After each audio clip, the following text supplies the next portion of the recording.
Assalamualaikum warahmatullahi wabarakatuh.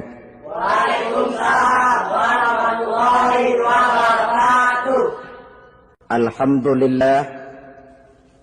Alhamdulillahillazi ja'ala ramadhana syahra siyama lilmu'minin.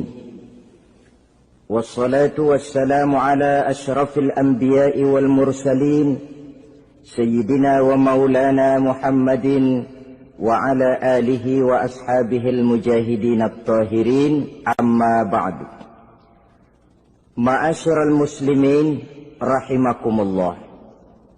Pernahkah kita merenung jika satu saat kiamat datang, kita dibangkitkan dari kubur masing-masing, berdiri di padang mahsyar untuk mempertanggungjawabkan seluruh kegiatan hidup kita di dunia ini, lalu kita akan menuju ke alam akhirat.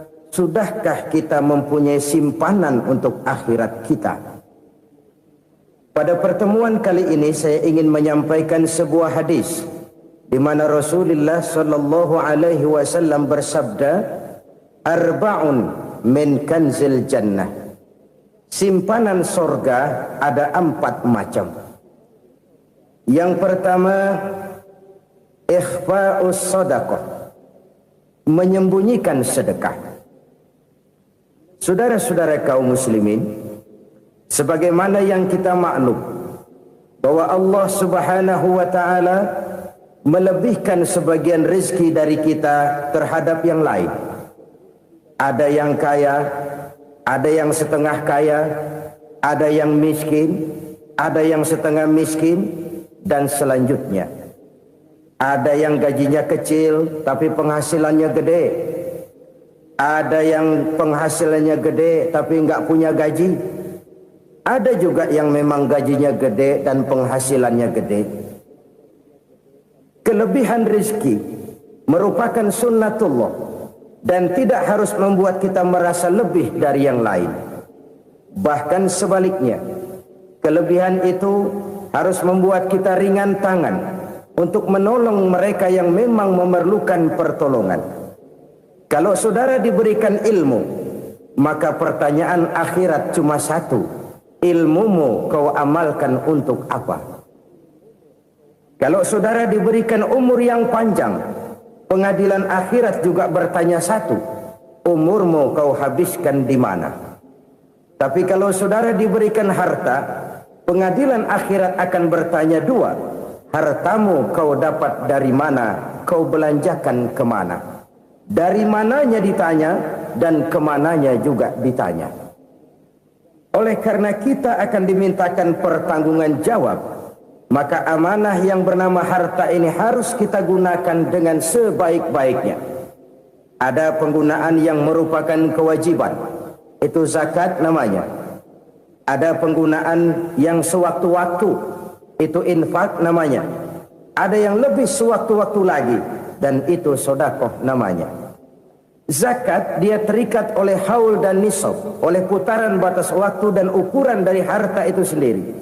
Sedangkan infak terikat oleh situasi dan kondisi perekonomian seseorang. Sedangkan sedekah tidak terikat dengan apapun. Dalam kondisi seperti apapun kita bisa melakukan sedekah dengan yang terkecil sekalipun. Sampai-sampai Rasulullah sallallahu alaihi wasallam mengajarkan, la tahqiranna minal ma'rufi syai'an walau an talqa akhaka biwajhin talik. Atau ada hadis, tabassumuka fi wajhi akhika laka shadaqah. Senyumanmu kepada temanmu adalah sedekah. Jadi untuk melakukan sedekah tidak harus dalam berbentuk uang. Dengan ilmu kita bisa sedekah. Dengan tenaga kita bisa bersedekah, dengan pikiran kita bisa bersedekah, bahkan senyum kepada teman itu pun sedekah. Jadi kalau sedekah dengan uang memang belum punya uang, nyengir aja banyakin. Itu asal pada tempatnya, jangan lalu ketemu tiang listrik cengengesan. Tentu tidak pada tempatnya dan tidak wajar. Nah, sedekah yang paling dicintai Allah adalah sedekah yang disembunyikan. Artinya jauh dari sifat riya. Kan kadang-kadang ada orang Sedekah itu disebutkan namanya. Apa tidak bagus? Kalau memang niatnya ikhlas, ya bagus-bagus saja. Untuk memberikan sugesti kepada yang lain. Si Fulan bin Fulan nyumbang sekian, diumumkan. Boleh kalau niatnya untuk memberikan rangsangan kepada yang lain supaya dia menyumbang lebih besar dari orang tadi. Tapi kalau itu mendatangkan riya, maka sedekah yang paling dicintai Allah adalah sedekah yang disembunyikan. Tangan kiri saja tidak tahu apa yang diberikan oleh tangan kanan. Sedekah yang dilakukan dengan ikhlas akan merupakan perbendaharaan surga, tersembunyi dari pandangan orang lain, tidak seorang pun tahu. Karena memang sikap yang baik adalah melupakan kebaikan dan mengingat kesalahan. Itu salah satu ciri orang bahagia. Orang yang selalu mengingat kesalahannya dan berusaha melupakan segala kebaikannya. Kalau dia akan berada kebaikan, dia tidak bisa ikut, dia merasa rugi karena dia merasa belum pernah berbuat baik. Tapi kalau akan melakukan kesalahan baru, dia ingat kesalahan yang sudah-sudah, sehingga terhalang baginya untuk melakukan satu kesalahan baru. Demikianlah saudara-saudara, bahwa Allah melebihkan rizki sebagian kita dari yang lain, agar terjadi tolong-menolong dalam kehidupan ini. Jadi kesenjangan yang nature, kesenjangan yang alami, itu sunnatullah. Ada yang kaya, ada yang miskin, ada yang kelas menengah. Nah, kenapa lalu sekarang kita berusaha mengentaskan kemiskinan? Oleh karena adanya kesenjangan struktural. Kalau yang kaya bisa semakin kaya, kenapa yang miskin tidak bisa naik jadi ikut sedikit kaya? Sebab pada dasarnya Islam adalah agama yang sejak turunnya sudah berupaya memerangi kemiskinan. Bahkan dikatakan kemiskinan itu mendekatkan kepada kekufuran. Orang kalau miskin udah dekat banget sama kafir. Gampang menjadi kafir. Berapa banyak saudara-saudara kita yang oleh karena soal perut, oleh karena soal materi, terpaksa meninggalkan dan menanggalkan akidahnya. Menjual petunjuk yang diberikan Allah dengan kesenangan dunia yang cuma sebentar ini. Na'udzubillah, thumma na'udzubillah. Jadi makin kita sembunyikan satu sedekah, semakin banyak perbendaharaan kita di surga. Sedekah yang paling dicintai Allah adalah sedekah yang disembunyikan. Malahan ada seorang sufi, dia punya kebiasaan kalau pergi sholat Jumat dia bawa uang, itu uang dia taruh di bawah tikar masjid. Dia niat sedekah kepada siapa saja yang nemuin itu duit. Maksudnya apa? Supaya yang nemuin nggak tahu siapa yang punya duit. Demikian dia saking ingin menyembunyikan sedekahnya. Karena sifat riya itu bisa memakan amal kita sendiri. Riya itu termasuk menyebut-nyebut kebaikan kita. Orang yang suka nepuk dada, sedikit-sedikit ngitungnya kalau nggak gua. Tuh kalau nggak gua tuh yang belah situ kalau nggak gua. Iya kalau nggak lu kenapa emang? Orang yang suka menepuk jasad. Tuh, biasanya memang begitu saudara-saudara. Kalau perang lagi berkecamuk, orang nggak sempat ngaku jadi pahlawan. Tapi begitu perang selesai, yang kagak kenal bedil ngaku pahlawan, mas. Itu sesuatu yang biasa. Oleh karenanya, orang-orang yang ikhlas dalam bersedekah, disembunyikannya sedekah itu, Allah cinta betul. Malahan ada hadis memberikan jaminan, inna sedaqatal mar'il muslimi tazidu fil umri wa tadfa'u mitatas su'i. Sesungguhnya sedekahnya seorang mukmin tazidu fil umri, bisa menambah umur panjang. Wa tadfa'u mitatas su'i, dan menyelamatkan manusia dari mati secara su'ul khatimah. Jadi siapa yang kepengen panjang umur, banyaklah sedekah. Yang bosan hidup, pelit terus.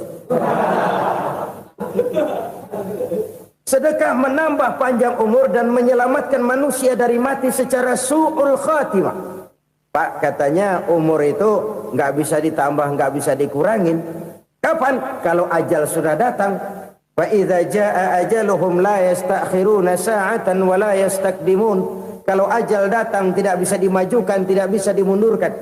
Itu kalau ajal sudah datang. Tidak bisa lagi umur ditambah dikurangi, sudah datang. Tapi kalau belum datang, itu kan haknya Allah. Mau ditambah, mau dikurangi, hak prerogatif Allah. Sebagai pencipta manusia, Allah maha kuasa dan maha mampu. Sedekah ini menambah panjang umur dan menyelamatkan manusia dari mati secara su'ul khatimah.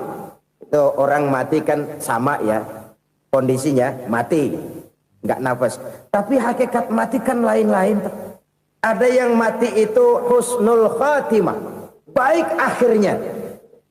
Misalnya lagi ngaji mati, lagi sholat mati, lagi sedekah mati. Ini yang dinamakan dengan husnul khatimah, baik di akhirnya. Sebaliknya ada yang su'ul khatimah, jelek di akhirnya. Ini yang jadi catatan akhir. Lagi nyekek botol, mampus.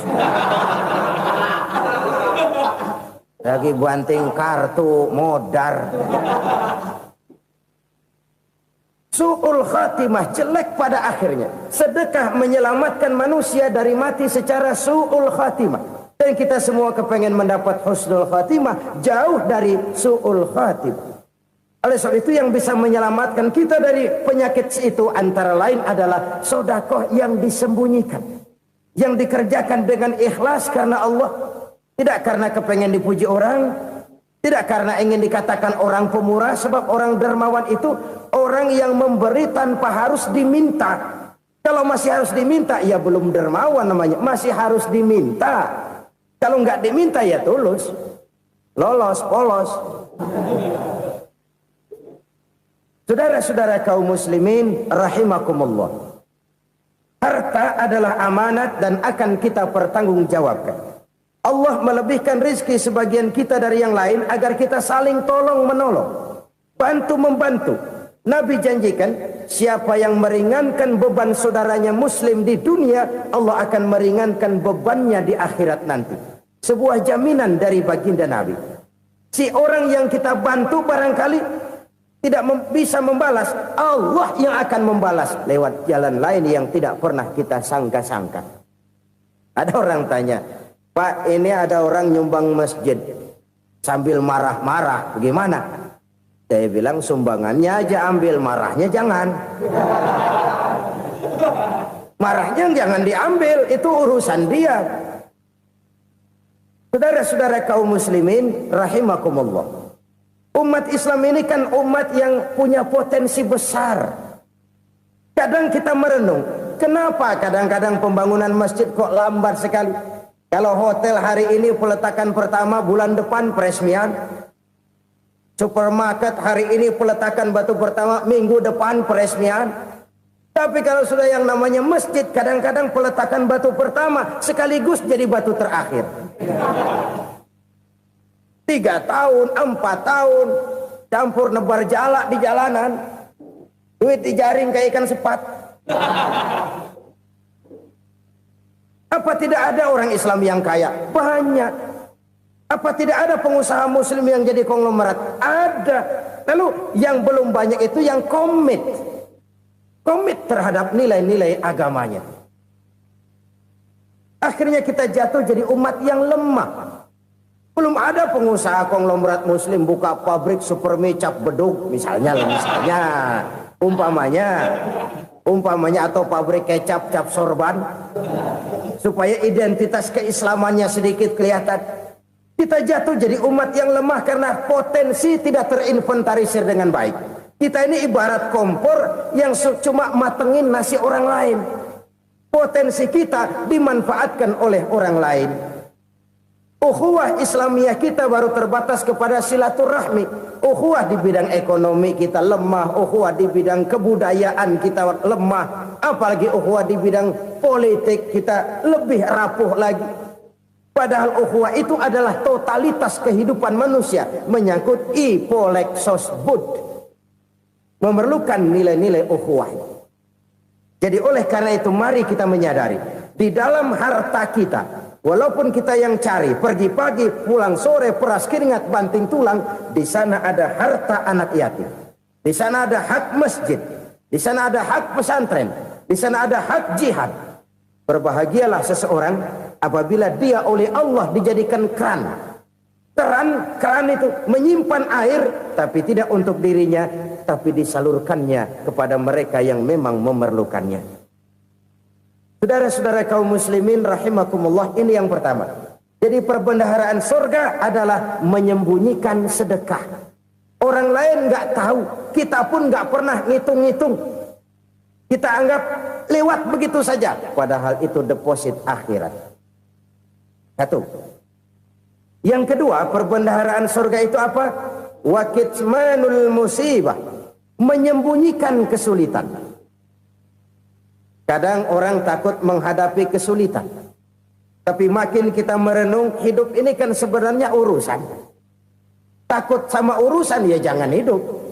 Tandanya orang hidup itu kalau punya urusan. Urusan melupakan problem. Problem sering menimbulkan kesulitan. Kesulitan bukan untuk ditakuti, tapi untuk diatasi dan dicarikan jalan keluarnya. Siapa sih orangnya yang nggak pernah sulit-sulit? Makin tinggi status sosialnya, makin gede urusannya. Makin tinggi kualitas imannya, makin berat tingkat kesulitannya. Cuma memang yang namanya enak itu seperti pelangi. Biang lala itu nggak pernah di atas kepala kita, di atas kepala orang melulu. Lo sih enak lo, kata kita. Dia juga bilang yang enak kan lo. Pelangi itu nggak pernah di atas kepala kita. Kata tukang beca, aduh enak ya naik Mercy. Kata tukang beca, apa yang di dalam mobil Mercy? Aduh enak bener tukang beca, di jok ngeringkuk ngorok pulas bener. Saya kamar pakai AC sejuk, tempat tidur sutra empuk, alga spring bed, kulak kulik nggak bisa pulas kalau belum minum Valium, belum tidur. Enak bener tukang beca, di jok ngorok nggak tahu wetan kulon. Si tukang beca bilang yang di Mercy enak, yang di Mercy bilang tukang beca enak. Inilah enak, nggak pernah di atas kepala kita, di atas kepala orang lain melulu enak itu. Nah, saudara-saudara, yang merupakan perbendaharaan surga itu orang yang bisa menyembunyikan kesulitan, baik pribadi ataupun rumah tangga. Nih terutama rumah tangga yang jadi soalnya. Kadang-kadang kita ini kalau senang, sebaliknya kalau senang kita diam, kalem aja, cuek. Banyak banget duit kita bawaan, diam aja udah. Malah ketemu orang takut. Tapi begitu susah, sekampung tahu. Padahal Nabi mengajarkan perbendaharaan surga itu menyembunyikan musibah, menyembunyikan kesulitan. Kalau enak, cerita sama orang-orang. Kalau nggak enak, rasain sendiri, tekan sendiri, atasin sendiri.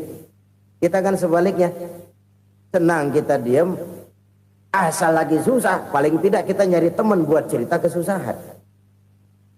Siapa orangnya yang nggak pernah susah? Cuma soalnya bagaimana kita mengatasi kesusahan itu sendiri.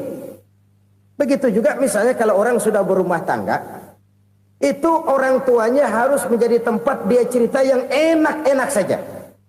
Yang nggak enak rasain berdua, selesaikan berdua, atasin berdua. Jangan dibalik. Asal senang diam, giliran susah saja. Maknya laporan. Terbalik. Bisa menjaga security informasi. Maka nama bayam keluar diam, malah seluitan. Enak amat lo makan daging ayam. Security informasi. Saudara-saudara kaum muslimin rahimakumullah. Ujian yang terberat itu yang pernah diberikan kepada para nabi, para rasul, para aulia, para ulama. Makin tinggi keimanan, makin berat bentuk kesulitan. Ayo saya kemukakan satu contoh saja. Ada seorang nabi yang kaya, nabi kaya, namanya Nabi Ayub. Iblis kalau orang begini kan keki, ibadahnya rajin, kaya. Yang kayak begini susah digodain. Kalau ibadahnya rajin, miskin, kali bisa disogok. Sini imannya mantap, ibadahnya rajin, kaya, nabi lagi. Oh, tapi namanya iblis nggak kurang akal, laporan. Tuhan, kenapa Les?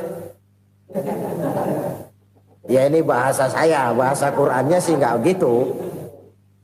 Itu hambamu yang namanya Ayub, dia rajin ibadah cuma karena dikasih kaya aja. Coba kasih miskin dia, berhenti dia sembahyang. Ah, kamu bisa aja. Saya tahu Ayub itu hambaku yang ikhlas.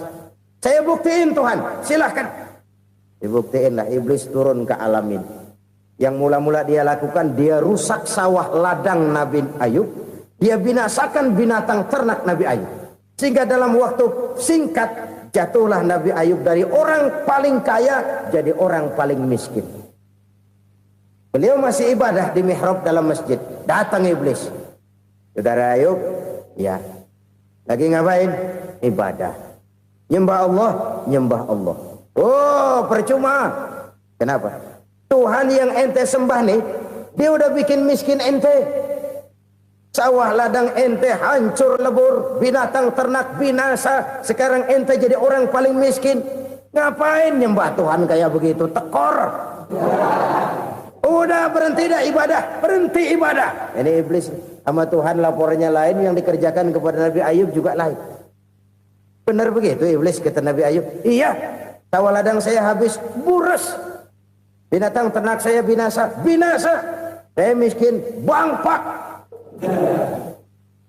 Apa jawab Nabi Ayub? Bukan innalillahi, ini hebat. Alhamdulillahillazi a'tani wa akhza minni. Segala puji bagi Allah yang telah memberikan harta kepada saya dan sekarang mengambilnya lagi. Alhamdulillah. Allah yang ngasih, Allah yang ambil. Itu mah urusan Allah. Iblis cuman ibadah jalan terus, sujud lagi Nabi Ayub. Iblis seleher gondok banget. Dasar Nabi nggak mempan dia apa-apain. Miskin malah alhamdulillah. Allah yang ngasih, Allah yang ambil. Jadi kalau kita tidak komit, kita tidak terikat kepada kaya, miskin, senang, susah, apa yang bisa bikin kita susah? Jadikan kekayaan, kemiskinan, jadikan senang, susah sebagai anak buah yang bisa kita atur. Jangan kekayaan ngatur kita, jangan kemiskinan ngatur kita. Kita yang harus mengatur mereka. Senang, susah, kaya, miskin, bahagia, sengsara, jadikan itu anak buah yang bisa kita atur. Kalau sekarang kita kaya, lain saat boleh jadi kita miskin, semiskin-miskinnya. Allah yang ngasih, Allah yang ambil. Tenaga mana yang bisa menghalangi? Ibadah jalan terus. Iblis makin gondok. Dasar Nabi loh. Akhirnya apa? Nabi Ayub dikerjain, diberikan penyakit. Demikian fatal penyakitnya. Bayangin, udah miskin sakit. Masya Allah. Miskin sakit. Sakitnya nggak lama, kira-kira 16 tahun. Istrinya 3, 2 mental minta ceraiin. Ngerawatin laki bengek begini. Senang belum tentu, susah udah pasti nih. Cerai aja, cerai dah. Cerai. Tinggal satu Siti Rahmah yang setia menemani beliau. Sesetia-setianya hati perempuan.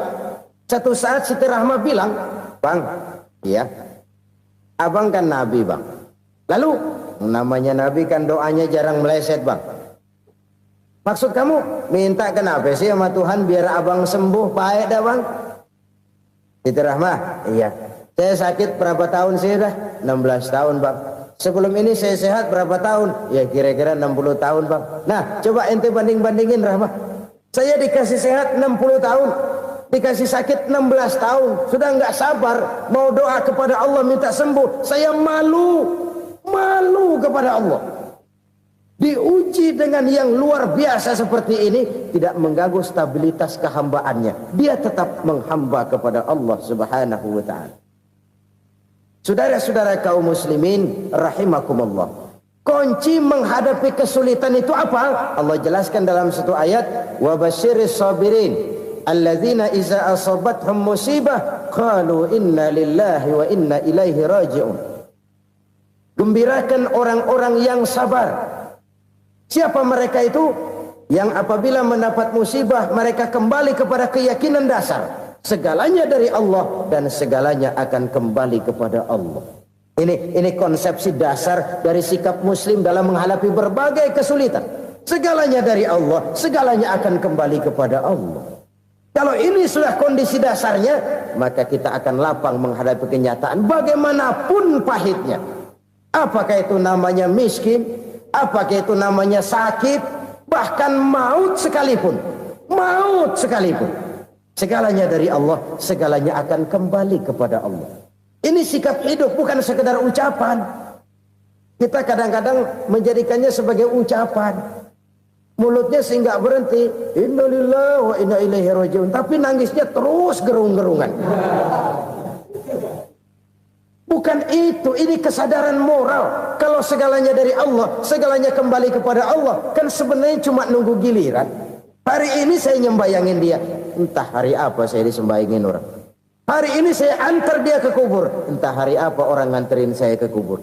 Hari ini saya tahlilkan dia, entah nanti kapan orang tahlilkan saya. Segalanya dari Allah, segalanya akan kembali juga kepada Allah. Oleh sebab itu saudara-saudara, kesulitan bukan untuk ditakuti. Kesulitan justru untuk diatasi, dicarikan jalan keluarnya. Dan tidak ada orang yang tidak pernah mendapat kesulitan. Tidak ada. Semakin tinggi status sosial, semakin tinggi kualitas keimanan, semakin besar juga tingkat kesulitan.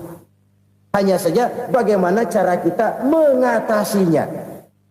Dan Al-Quran menyatakan, inna ma'al usri yusra. Di balik kesulitan itu pasti ada kemudahan. Roda itu berputar. Karena itu Rasulullah Sallallahu Alaihi Wasallam mengingatkan kepada kita, ta'arraf ilallahi firraha ya'rifka fisyiddah. Ingatlah kepada Allah di waktu kamu senang, supaya Allah ingat kepada kamu di waktu kamu susah. Kalau waktu senang kita ingat kepada Allah, kita susah, Allah tidak akan meninggalkan kita. Tapi kalau waktu senang kita jauh dari Allah, sujud tidak sempat, dengan masjid jauh, ketika senang kita lupakan Allah. Nanti begitu kita susah, Allah lupakan kita. Dan itu menyakitkan. Oleh karena itu orang-orang tua kita dulu bilang, kalau lagi sehat ingat-ingat lu bakal sakit nanti. Kalau lagi kaya ingat-ingat satu saat kita bakal jatuh miskin. Bahkan kalau lagi muda ingat-ingat kita bakal tua. Dan yang terpenting kalau lagi hidup ingat-ingat kita bakal mati. Saudara-saudara kaum muslimin rahimakumullah. Jadi yang kedua yang merupakan perbendaharaan surga, menyembunyikan musibah. Saudara-saudara kaum muslimin rahimakumullah. Hal ketiga yang merupakan perbendaharaan surga adalah wasilatur rahmi. Orang yang suka bersilaturahmi. Sebagaimana yang kita maklum bahwa manusia adalah makhluk yang disebut zon politika. Makhluk sosial yang tidak mungkin hidup sendiri-sendiri. Betapa dan siapapun kita memerlukan orang lain. Bodoh betul manusia kalau tinggal di tengah masyarakat tapi tidak mau bermasyarakat. Merasa hebat sendiri, pintar sendiri, gagah sendiri, kaya sendiri. Mungkin kalau mati juga ngubur sendiri. Jangankan kita di sini, di sorga saja Nabi Adam waktu sendirian bengong melulu, mondar mandir. Allah tegur dalam sepidang. Ya ini kalau bahasa saya. Iya Tuhan, sepi ini nggak ada coret-corekan pisan ini. Diciptakan Siti Hawa baru anteng Nabi Adam. Itu di surga. Cobalah. Umpamanya saudara tinggal di Jakarta nih. Kayak bener. Apaan aja di Jakarta punya saudara dah. Jembatan Semanggi ambil. Monas buntel bawa pulang. Hotel-hotel ambil semua. Cuman tinggal di Jakarta sendirian, apa enaknya? Betapa dan siapapun kita perlu orang lain. Tidak ada seorang pun yang bisa memenuhi kebutuhan hidupnya secara sendiri-sendiri. Nah, Islam telah menyelamatkan manusia dari ras diskriminasi. Mengikat manusia dengan persaudaraan yang berlandaskan kepada akidah. Karena itu dianjurkan bersilaturahmi. Bahkan Nabi menyatakan, man arada ayyubsata lahu fi rizqihi wa yunsa'a fi atharihi falyasil rahimah. Siapa yang kepengen diluaskan rezekinya dan dipanjangkan usianya, banyaklah ia bersilaturahmi. Siapa yang kepengen dimudahkan rezekinya, hendaknya ia banyak bersilaturahmi. Kalau banyak teman, kesulitan kan paling tidak ada tempat cerita. Udah susah, sendirian kita pikirin diri, nggak ada tempat tukar pikiran. Cepet banget sama bengek. Dilawan sendiri. Nah, secara makro kita bisa berkata, tidak mungkin ada kemenangan kalau tidak ada kekuatan. Tidak ada kekuatan kalau tidak ada kesatuan dan persatuan. Tidak mungkin ada kesatuan dan persatuan tanpa semangat silaturahmi. Kalau umat Islam mau menang, dia harus kuat. Kalau umat Islam mau kuat, dia harus bersatu. Kalau umat Islam mau bersatu, dia harus membudayakan silaturahmi ini. Bahkan sampai-sampai kata Nabi, kalau bisa cari nilai tambah. Apa? Silman qata'ak. Bersilaturahmilah kau kepada orang yang marah denganmu. Masya Allah, indahnya ajaran agama kita. Orang yang marah pun kepada kita, kata Nabi, kalau bisa bersilaturahmilah kepadanya, kepada orang yang marah itu. Di situ nilai tambah. Cuman jujur nih hadis, ngucapinnya gampang, ngamalinnya yang berat banget. Orang marah sama kita, kita disuruh silaturahmi, ada apa sama lu? Lu marah, ada gua marahan lagi, tunggu pikirin. Saudara-saudara kaum muslimin rahimakumullah. Tapi ini yang diajarkan, bahkan ini yang dicontohkan oleh baginda Rasul. Bagaimana begitu mudah, misalnya satu saat Abu Jahal ini ngatur strategi bagaimana bikin Muhammad celaka. Dia gali lubang di depan tempat tidurnya. Dia tutupin daun korma. Terus dia panggil seseorang, ke sini. Kasih tahu Muhammad, pamannya sakit keras, minta ditengokin. Berangkat orang ini ke sana. Muhammad, labbaik. Pamanmu sakit keras, dia minta ditengokin. Baik, saya akan datang menjenguk beliau. Berangkatlah Nabi ke rumah Abu Jahal tanpa prasangka apapun. Abu Jahal udah pasang stil, selimut 3 rangkap setengah dipakai, persis kayak orang meriang. Tapi sembari ngintip dari balik selimut, begitu Muhammad buka pintu, nah masuk perangkap nih. Muhammad jalan menuju tempat pembaringan. Makin lama makin dekat, makin lama makin dekat, makin dekat ke lubang yang dipasang oleh Abu Jahal itu. Dalam hati Abu Jahal, terus dah jatuh, mampus dah lo ini. Mampus lo hari ini. Apa yang terjadi? Malaikat Jibril datang. Muhammad, pamanmu cuma pura-pura sakit. Di depan tempat tidurnya ada lubang perangkap supaya kamu jatuh ke situ. Sudah, kamu pulang. Balik kanan Nabi. Sudah hampir jatuh ke lubang, balik kanan, pulang. Bayangin kecewanya Abu Jahal. Muhammad dikit lagi, Muhammad dikit lagi. Enggak, paman, saya pulang aja. Emosi, bangun dari tempat tidur, enggak sadar kalau lagi pura-pura sakit. Lompat ngejar Nabi, dia lupa dengan lubang yang dia gali. Serak, nyemplung sendiri ke dalam lubang.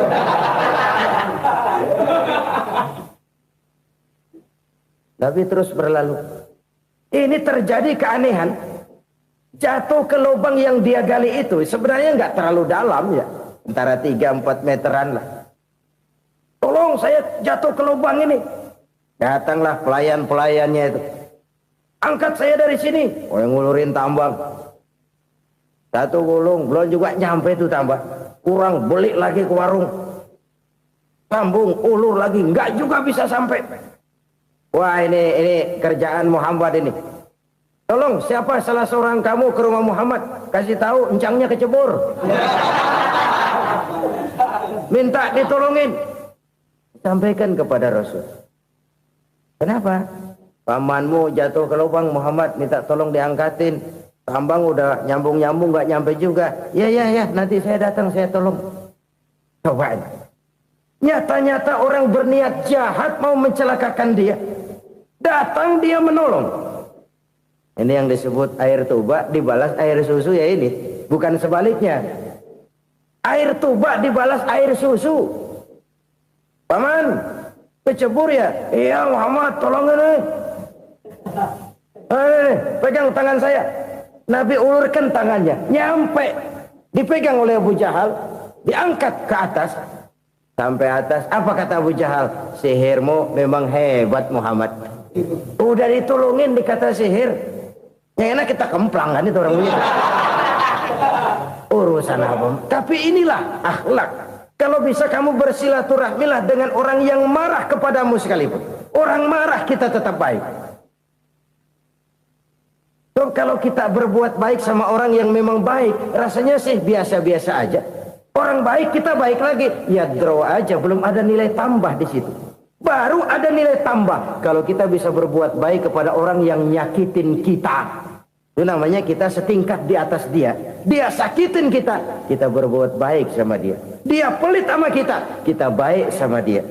Dia marahin kita, kita deketin dia. Di situ kita punya nilai tambah. Jadi siapa yang ingin diluaskan rezekinya kata Nabi dan dipanjangkan umurnya, hendaklah ia banyak-banyak bersilaturahmi. Sederhana sebenarnya silaturahmi. Tapi silaturahmi membangkitkan semangat kesatuan dan persatuan. Kesatuan dan persatuan melahirkan kekuatan. Dalam matematika, 1 ditambah 1 pasti 2. Tapi di tengah masyarakat, 1 orang takut ditambah 1 orang takut, hasilnya jadi 2 orang setengah berani. Kenapa setengah berani? Karena udah berdua. Tadi pan takut sendirian. Kalau dia kumpul turu-turu takutlah jadi berani. Kita yang lemah, kita yang tidak berdaya, kita yang miskin, kalau mau kompak bersatu, apa yang nggak bisa kita kerjain? Apalagi tinggal di kota besar, pilihan cuma 2, bertahan atau minggir. Bertahan atau minggir. Untuk bisa bertahan harus mampu bersaing. Untuk mampu bersaing harus punya keahlian. Keahlian harus ditunjang dengan pendidikan. Ditambah oleh kekompakan sebagai umat. Udah miskin mencar mulu, orang injak kita. Orang nggak pandang urusan apa yang malu. Oleh karena itu silaturahmi pada hakikatnya merupakan ruh dari ukhuwah yang diajarkan oleh agama kita. Bagaimana Islam menyelamatkan masyarakat manusia dari ras diskriminasi, mengikat manusia, dan tidak ada persaudaraan yang lebih indah selain persaudaraan yang diikat dengan nilai-nilai akidah. Sepanjang orang di jalan Allah, itulah saudara kita. Keluar dia dari jalan Allah, selesailah persaudaraan sampai di situ. Karena itu, kalau ingin menyimpan sesuatu di surga, banyaklah bersilaturahmi. Datang ke rumah ini, datang ke rumah itu, dan lain sebagainya. Itu simpanan kita di akhirat nanti. Ini yang ketiga. Saudara-saudara, yang keempat, perbendaharaan surga itu apa? Wa qawlu la hawla wa la quwwata illa billah. Ucapan la haula wa la quwwata illa billah. Ibadah kan ada yang berat, modalnya besar. Bangun masjid berat, modalnya besar. Bangun rumah sakit berat, modalnya besar. Ada ibadah yang berat tapi modalnya ringan. Misalnya puasa. Puasa itu berat, mengendalikan nafsu. Kalau sekedar nggak makan nggak minum sih enteng, mengendalikan nafsu itu jihad terbesar. Tapi kan modalnya ringan, cuma niat saja. Ini ibadah berat, modalnya ringan. Ada ibadah yang ringan, modalnya juga enteng. Seperti termasuk ucapan la haula wa la quwwata illa billah. Tanpa sadar, la haula wa la quwwata illa billah, nyelengin tuh di surga. Nyelengin, kita nggak terasa, nyelengin simpenan akhirat. La haula wa la quwwata illa billah, nyimpan lagi. Kaget, la haula wa la quwwata illa billah, nyimpan lagi. Banyak simpenan. Walaupun sebenarnya yang dimaksud di sini adalah kesadaran batin bahwa tidak ada daya dan kekuatan kecuali Allah. Itu intinya. Kita memulai pekerjaan disunahkan baca bismillah, kan begitu. Apa itu? Kesadaran moral Bahwa ini saya bisa kerjakan. Saya kerjakan ini dengan menyebut nama Allah. Kenapa? Kalau Allah tidak memberikan daya dan kekuatan, mana mampu saya kerjakan ini. Maka saya kerjakan ini dengan menyebut nama Allah. Bismillah. Kesadaran moral. Manusia hanya wajib berusaha, tapi nggak pernah wajib berhasil. Banyak hal-hal yang kalau kita renungkan secara rasio nggak mungkin. Tapi jadi kenyataan. La haula wa la quwata illa billah. Tidak ada daya dan kekuatan kecuali bagi Allah semata-mata. Kesadaran moral akan kelemahan dan keterbatasan makhluk bernama manusia. Kadang kita kagum dengan otak, tapi kita sering lupa sama yang bikin otak. Padahal bagaimanapun hebatnya otak, yang bikin otak pasti lebih hebat dari otak. Nggak percaya, silahkan otak-otakan. Inilah kecenderungan. Kita kagum dengan pesawat-pesawat mutakhir, bukan main, besi gede banget terbang itu. Alangkah hebatnya. Lalu apa yang bikin otak tidak lebih hebat dari itu semua? Kita puji laut, apa yang bikin laut tidak lebih hebat dari laut itu? La haula wa la quwata illa billah. Tidak ada daya dan kekuatan kecuali Allah. Apa yang bisa kita lakukan? Kalau tidak karena daya dan kemampuan yang diberikan oleh Allah kepada kita. Lahirlah sikap tawadu, rendah hati. Tidak melonjak menjadi angkuh dan sombong. Sadar akan kelemahan dan keterbatasan diri. Sebagai makhluk yang diciptakan oleh Allah subhanahu wa ta'ala. Jadi satu sisi ini ucapan yang berpahala. La haula. Jadi wiridan. Pada sisi lain ini kesadaran moral. Sikap mental, kesadaran batin, bahwa yang punya daya dan kekuatan itu cuma Allah. Kita nggak pantas untuk sombong, sebab sombong itu pakaiannya Allah. Kita nggak sedang pakai pakaian Allah, kegedean. Dan makin kita renungi, makin terbentur. Apa sih yang bisa kita sombongin? Kita mau sombong apa? Kaya, pintar, itu kan semua relatif. Di atas langit masih ada langit lagi. Jadi oleh karenanya, marilah kita menyadari. Manusia hanya wajib berusaha, tapi tidak pernah wajib berhasil. Yang berusaha saja tidak wajib berhasil, apalagi yang tidak berusaha. Islam bukan agama orang pemalas yang selesai sholat lalu ngelohom, nggelenggem ayem-ayem. Tapi Islam bukan agama orang sombong yang setelah berusaha lalu tidak memerlukan Allah. Kita bisa saja bikin proyeksi, tahun sekian kita bakal panen besar menurut perhitungan otak. Tapi ada kejadian lain. Apa? Tikus ngambek. Habis itu dimakanin tikus, panen gagal. Proyeksi rasional gagal oleh tikus-tikus yang ngambek itu. Bisa saja terjadi. Tahun depan kita panen besar, urung. Kenapa? Musim panas panjang. Dan sekarang ini koran-koran bikin berita musim mengalami penyelewengan. Bukan cuma manusia yang nyeleweng sekarang. Musim pakai nyeleweng. Mestinya kan musim hujan udah selesai, masih hujan-hujan juga. Musim. Nah sekarang kita boleh bikin proyeksi, kita bakal panen besar. Tahu-tahu musim panas panjang, sawah retak, air kering. Cari teknokrat yang paling botak, suruh pendekin tuh musim panas. La haula wa la quwata illa billah. Inilah kesadaran moral. Saudara, saya teringat satu saat ada seorang konglomerat. Umurnya ya kira-kira 70-an. Satu saat dia ditanya oleh wartawan, Pak, umur Bapak berapa sih? Ya paling 10 tahun. 10 tahun? 10 tahun? Anak Bapak berapa orang? Satu saja? Satu. Harta Bapak berapa? Ya paling-paling bangsa 7 juta kali. 7 juta? Iya. Pak, kenapa Bapak bohongi saya? Bapak punya buku biografi. Koran-koran, majalah-majalah banyak memuat cerita riwayat hidup Bapak.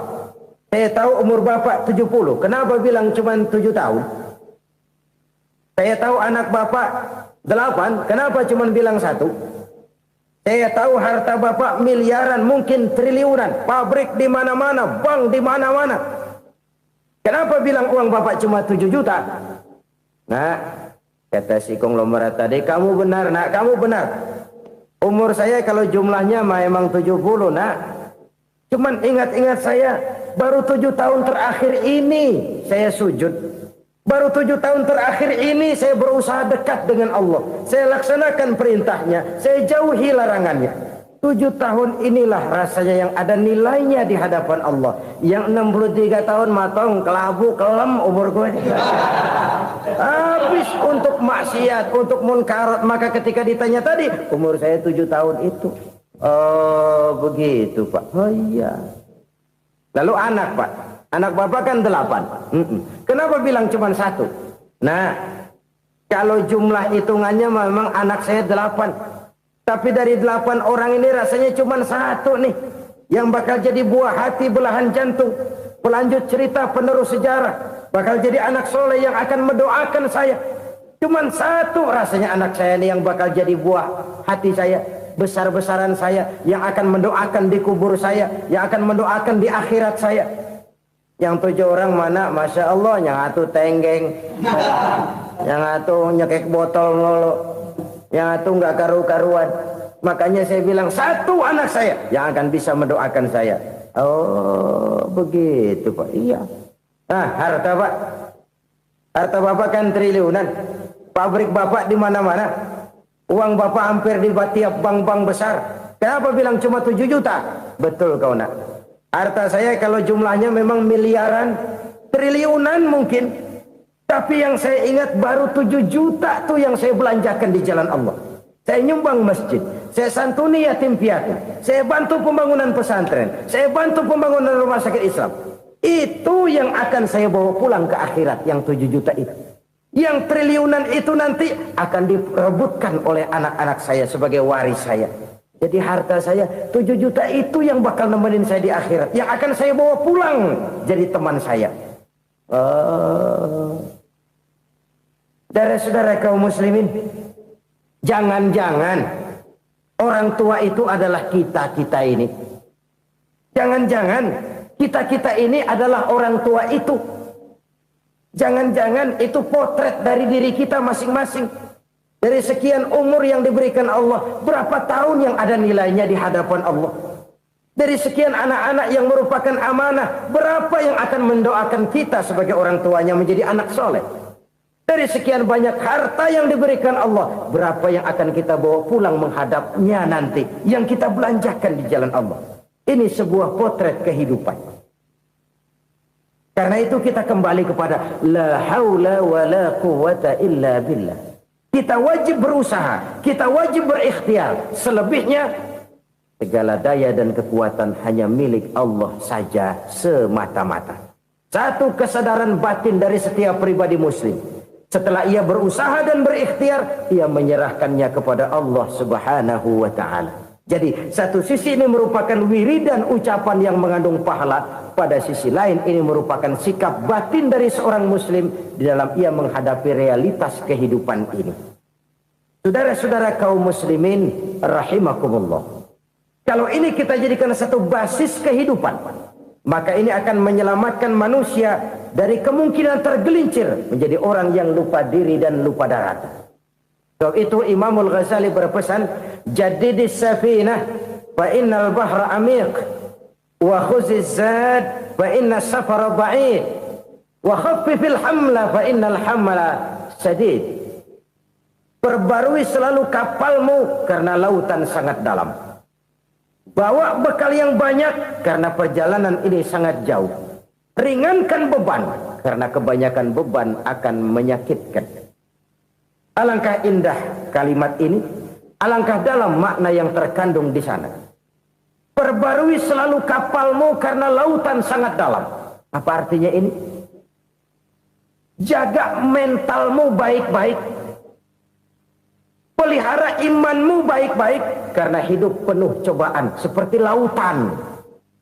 Kita kalau berlayar di lautan kan kadang-kadang tenang, angin bertiup sepoi-sepoi basah. Jika malam datang bintang gemintang bertabur menghias cakrawala. Rembulan memantulkan sinarnya dengan indah. Dalam keadaan begitu berlayar enak. Tapi lain saat ombak menggunung, halilintar menyambar, angin topan bertiup. Berapa banyak sudah saudara-saudara kita yang tenggelam di lautan dunia tanpa sadar bahwa dia belum sampai kepada pantai yang akan dituju. Berapa banyak sudah saudara-saudara kita yang tenggelam di lautan dunia ini tanpa sempat bangkit lagi. Dia menyangka sudah sampai kepada tujuannya. Hati-hati kapal jangan sampai bocor karena lautan sangat dalam. Iman ini jaga baik-baik karena hidup penuh dengan ujian. Wa khuzizat fa inna safara ba'id. Bawa bekal yang banyak karena perjalanan sangat jauh. Saudara mau ke Bandung, bawa duit. Saudara mau ke Surabaya, banyakan lagi duitnya. Saudara mau ke Mekah, gepokan, iketan tuh duit nggak lembaran lagi. Makin jauh perjalanan, makin banyak bekal yang harus kita bawa. Kalau saudara dari Jakarta mau ke Surabaya, kagak bawa duit berangkat juga, itu sih bukan berani namanya, nekat. Sampai Surabaya belum tentu, sengsara di jalan udah pasti. Kenapa? Nggak bawa bekal berangkat. Sama juga kita nih, misalnya belum sempat sembahyang, mati. Waduh, berani banget orang. Belum punya bekal, mati. Sengsara di jalan. Atau bekal tidak cukup. Dari Jakarta saudara mau ke Surabaya, bawa duit 500 perak. Paling jauh Cikampek nyampenya itu. Paling jauh itu. Antara jauhnya perjalanan dengan bekal yang saudara bawa tidak seimbang. Hidup ini perjalanan panjang. A walking tour. Dimulai dari alam arwah. Sebelum jasad diciptakan, roh diciptakan lebih dulu. Dari situ pindah ke alam rahim. Dari alam rahim pindah ke alam dunia. Dari alam dunia pindah ke alam barzah. Baru menuju akhirat. Satu perjalanan panjang. Kalau bekal tidak bawa, sengsara di jalan. Bawa bekal yang banyak karena perjalanan ini sangat jauh. Wa khaffifil hamla, ringankan beban karena beban itu cuma akan menyulitkan. Kalau bekal itu sih keperluan, tapi beban nggak kita perluin, coba ngeberat-beratin. Apa ini beban? Dosa, kecurangan, kebatilan, kezoliman, ketidakadilan, kesewenang-wenangan. Itu akan jadi beban kita di akhirat. Alangkah celakanya, perjalanan panjang, bekal tidak bawa, beban kelewat banyak, alamat sengsara di jalan. Pahala tidak ada, dosa berlipat ganda. Na'udzubillah, summa na'udzubillah. Kalau kita rangkum nasihat Al-Ghazali dengan kisah si konglomerat tadi, kita akan mengambil kesimpulan. Pertama, bekal terbaik dalam menghadapi gejolak kehidupan ini tidak lain adalah iman. Yang kedua, pahala dan dosa. Dua hal kontroversial. Pahala adalah bekal, dosa adalah beban. Tapi kita sekarang kan tidak begitu terangsang kepada yang abstrak. Orang berlomba mencari yang konkret-konkret saja. Yang real. Kalau memang dosa, benjol dong. Kira-kira begitu. Kira-kira begitu. Persis orang Yahudi dulu. Orang Yahudi itu kan pernah minta kepada Nabi Musa. Ya Musa, lan nu'mina laka hatta narallaha jahrah. Musa, kami nggak bakal mau beriman kepada Allah kalau belum kami lihat Allah ada nongkrong di depan kami. Kalau memang Tuhan ada, taruh dong di depan kami. Mau yang konkret-konkret saja. Kalau memang dosa, benjol dong. Kalau memang pahala, berasa dong. Orang terangsang kepada yang real, yang konkret-konkret saja. Karena itu, untuk mengejar dosa, orang mau bayar. Tapi untuk mengejar pahala, walaupun tidak bayar, orang segan. Ini yang dikatakan oleh Nabi, kamu mengharapkan ke surga, tapi kamu berat melaksanakan sesuatu yang bisa membawa kamu ke surga. Kamu ingin jauh dari neraka, tapi tiap saat kamu lakukan perbuatan-perbuatan yang justru menjerumuskan kamu ke neraka. Idda'aitum an-najata minan nar wa ramaitum fiha anfusakum. Kamu ingin selamat dari neraka, tapi kamu lemparkan diri kamu ke neraka. Kamu ingin masuk surga, tapi berat sekali kamu lewat melakukan perbuatan-perbuatan yang bisa menyampaikan kamu di surga. Saudara-saudara kaum muslimin rahimakumullah. Jadi hal keempat yang merupakan perbendaharaan surga adalah la haula